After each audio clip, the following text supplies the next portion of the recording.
Hello YouTube. Today I'm here with another video to talk about, in particular, the subject of refraction as the cause for obstruction on a flat Earth.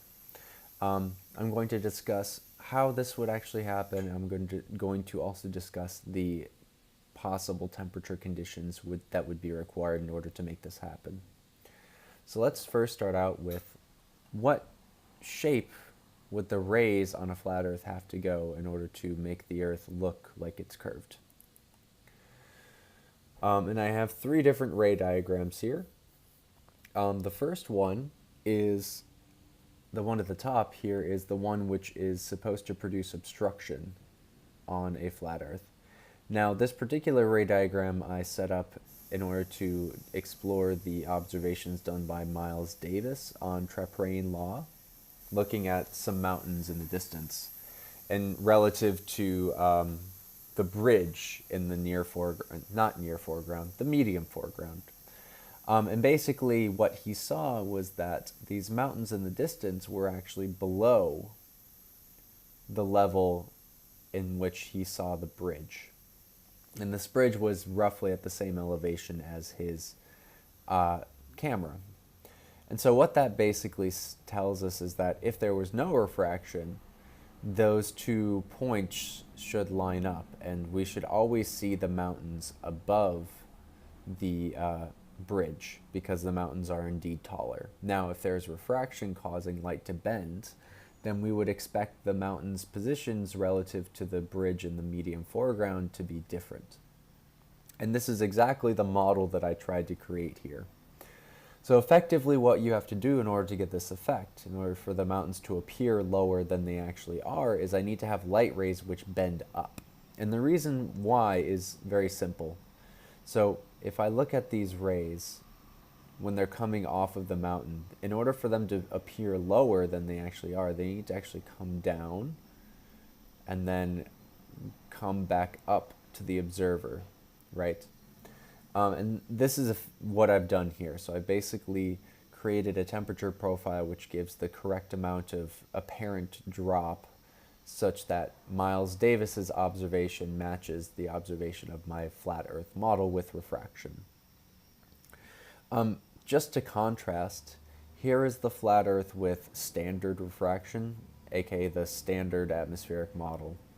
And as I discussed in my last video, the density of the air always decreases as a function of elevation. Not always, but for the most part decreases as a function of elevation, especially when you get up to very high elevations like in the mountains, or in this case 200 meters is relatively high up.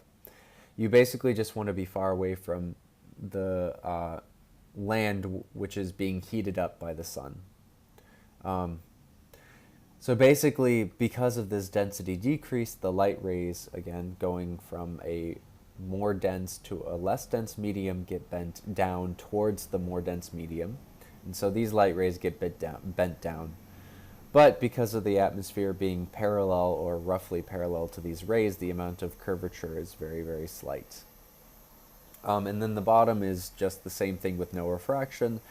And this basically falls directly with Miles Davis's argument, basically, that says this bridge here, which is this little green spike, lines up exactly with his eye line, and then all the mountains should appear above where this bridge does in the image.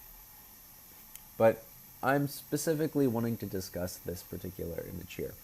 So let's just, before we continue, let's just look at the three-dimensional renders of these three different models, and then let's compare them to Miles Davis's observation. So first, here's the no refraction version.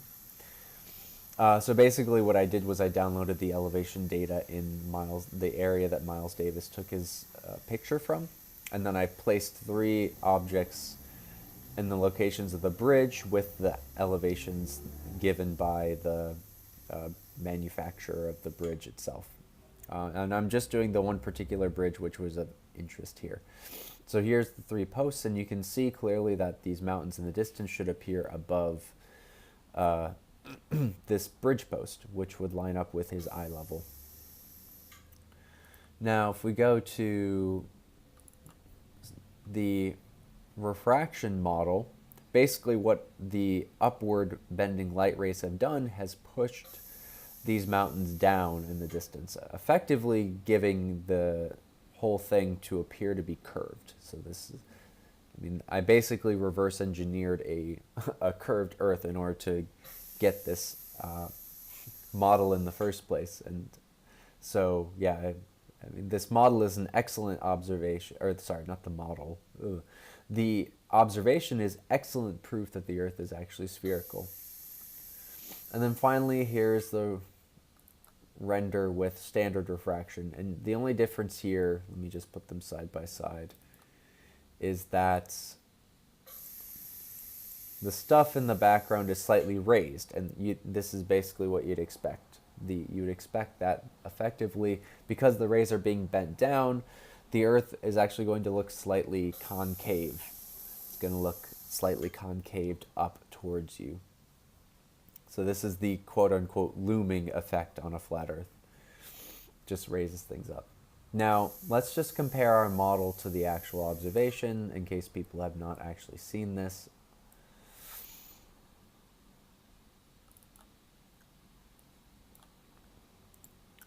So I tried to match the color scheme as much as I could. But basically you see that this bridge falls below the mountain, or above the mountain in the background. We've got the 3 posts, and if you match them up, it actually matches quite well with what we see here, and the ridges actually match very well too, considering. Alright, so this is basically what is required to make the flat Earth look like reality. In this case, the globe. So let's discuss finally what temperatures would actually have to occur in order to get this to happen. So basically what I'm plotting here are, in the atmospheric model, I have to input the temperature as a function of elevation. And what it gives me is it gives me the pressure and the density as a function of elevation. So on the y-axis I have elevation, and on the x-axis I have temperature. I know for some people this might seem a bit odd because typically it would make more sense to have the elevation on the x-axis, but because of, this is basically the convention that people use in these atmospheric modeling circles. And so I'm just picking their convention so that I can compare plots. So we have 3 different lines, and the 3 colors represent the different models. So one is the refraction profile required to make the Earth look flat. The green one is a refraction profile which gives no refraction at all, meaning a constant density gradient. And the yellow one / orange one is the standard refraction model.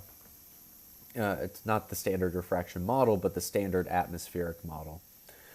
And below here you can see what are the calculations of the density. Basically you have the blue curve, which shows us an increasing density, right? And we need this increase in density in order to get to the rays to bend up, right?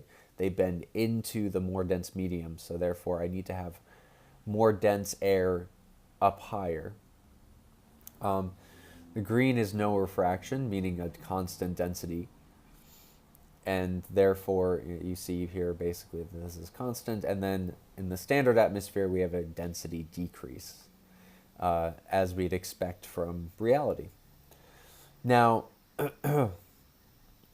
I'd like to point out that this violates the law of buoyancy, basically because it says that more dense air has to be above less dense air. And of course, flat earthers like to use this to explain how gravity works, and here's another apparent contradiction, a little more nuanced, but I'm going to point it out anyways. Basically, in order to get the Earth to match reality, in order to get our refraction to match reality, we basically have to violate the law of density and buoyancy. So things should actually fall up in this profile. Another contradiction, I mean, it's not really a contradiction, but just an absurdity of the refraction model is basically how fast the temperature decreases. So over a distance of 200 meters, I've gone down from about 15 degrees to minus 10 degrees Celsius.